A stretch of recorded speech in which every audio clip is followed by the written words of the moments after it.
আজ আপনাদেরকে বলছি মসজিদে আমরা যাব কি করার জন্য? ইবাদত করার জন্য। এখানে একটা বড় জিনিস বলে দিই, পৃথিবীতে আমরা এখানে যারা বসে আছি বর্তমানে, আমরা কে চাই না ভাই শান্তি হোক আমার? আচ্ছা বলেন তো, কেউ বুকে হাত দিয়ে, তার মধ্যে আমি একজনে দিচ্ছি, মনের দিক থেকে কে কে শান্তি আছেন হাত খাড়া করেন। সব মিথ্যা, সব মিথ্যা। আমি নিজেই তো হাত খাড়া করলাম না ভয়, কেউ শান্তিতে নাই। বলে ঠিক না বেঠিক? আরে আপনার টাকা আছে, ব্যালেন্স সব আছে, কিন্তু আপনার স্ত্রী যে ভালো নাই। স্ত্রী ভালো, ব্যাংক ব্যালেন্স এভরিথিং সব ঠিক আছে, কিন্তু ছেলের আচার ব্যবহার আখলাক চরিত্র খারাপ দেখে সমাজে মুখ দেখাতে পারি না। টেনশনের মধ্যে পড়ে কি পড়ে না? সব ঠিক আছে, কিন্তু রাতে যখন ঘুমাচ্ছে পেট ফুলে যাচ্ছে গ্যাসে, এটা কি টেনশন নয়?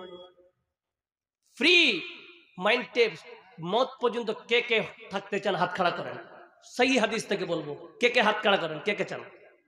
দুই একটা ভাগ বলছে তো রক্ত একটা অ্যাভেলেবিলিটি ভালো হয়েছে। আগে মানুষের সুগার হতো, হরি বাপ সুগার ভয় পেত, কি পেত না? এখন বলছে সুগার কোথা, আমার যে সুগার, নিজেকে বিশাল বড় মনে করছি। আল্লাহ যে তোকে একটা গজব দিয়েছে বুঝতে পারিনি। তার নাম হচ্ছে কি, হাজার হাজার টাকা বান্ডিল পকেটে রেখেছে, আর পাশে বসে আছে যদি গরিব মানুষগুলো কাটে আসছে, গপ গপ করে রসগোল্লা খাচ্ছে, ও দেখে আমার যদি না হতো আমিও খেতাম। হাট, তুই যে হারাম কামাইছিস ভাই, তুই কোনটা ঢুকে তোর পেটে? এই হচ্ছে ব্যাপার। আজ আপনাকে বলছি বাবা, আজ শান্তি আসবে কোথা থেকে? কারণ আমরা যে হাদিস ভুলে গেছি। আসেন হাদিসটা নিয়ে, মুসলিম তিরমিজি শরীফের হাদিস। নবী করিম সাল্লাল্লাহু আলাইহি সাল্লাম বলছেন, তিনটি কাজ করবেন। কয়টি কাজ? আমার দিকে তাকান, কয়টি কাজ করবেন? নাম্বার 1, যতবার বাড়িতে প্রবেশ করবেন সালাম দিবেন। বলুন ইনশাআল্লাহ। এখানে কে কে আছেন নিজের বাড়িতে ঢুকার সময় স্ত্রীকে কয়বার সালাম দিয়েছেন? স্ত্রীকে কয় সালাম দিয়েছেন? বলছে দিব না। স্ত্রীকে নয়, বাড়িতে যখন ঢুকবেন, বাড়িতে কেউ থাক বা না থাক, সালাম আপনাকে দিতে হবে। আবার আসতে নয়, সালাম দিতে গিয়ে কিপটা গিরি করিয়েন না। সালাম দিবেন জোর, আসসালামু আলাইকুম ওয়া রাহমাতুল্লাহি ওয়া বারাকাতুহু। বুঝাতে পারলাম?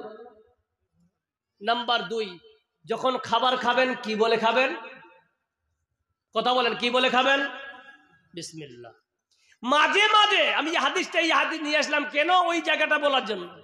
মাঝে মাঝে বাড়িতে নয়, মাঝে মাঝে সুন্নত নফল বাড়িতে পড়বেন, ফরজ মসজিদে গিয়ে পড়বেন। কথাগুলো বুঝে আসছে আপনাদের? 3টা কাজ করলে এবার অশান্তি আসে কোন কোম্পানি থেকে? বলেন এবার, অশান্তি আসে কোন কোম্পানি থেকে? ওই কোম্পানির নাম হচ্ছে মিস্টার ইবলিস। কি বললাম? মিস্টার ইবলিস সোসাইটি। ইবলিসের সোসাইটি থেকে এই অশান্তি আসে। এবার এই 3টা কাজ যখন আপনি করবেন, ইবলিস বলবে এই বাড়িতে আমার আর জায়গা, জোরে এই বাড়িতে আমার আর জায়গা নাই। সঙ্গে সঙ্গে ও পালিয়ে যাবে, আপনার শান্তি ফিরে আসবে। জোরে বলুন সুবহানাল্লাহ। এবার আপনি সুন্নত, প্রচন্ড কোন শীতের মধ্যেও আপনি মুসাফির নন, এই কোন শীতের মধ্যে আপনি বাড়িতে সুন্নত আদায় করে ফরজ মসজিদে আদায় করবেন। বলুন ইনশাআল্লাহ। মসজিদ আপনাদেরকে তৈরি করতে হবে, এই মসজিদকে কেন্দ্র করে। আর আপনাকে একটা হাদিস আপনাকে শুনিয়ে দিই, কোরআন কোনোদিন মিথ্যা হতে পারে? হ্যাঁ না বলেন, কোরআন মিথ্যা কথা হতে পারে? কোরআন মিথ্যা হতে পারে না, হাদিসও মিথ্যা হতে পারে না।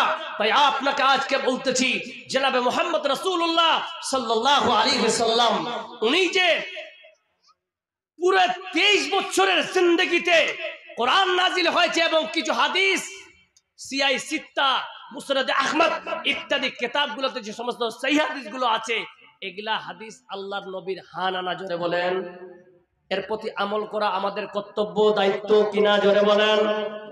মানি না।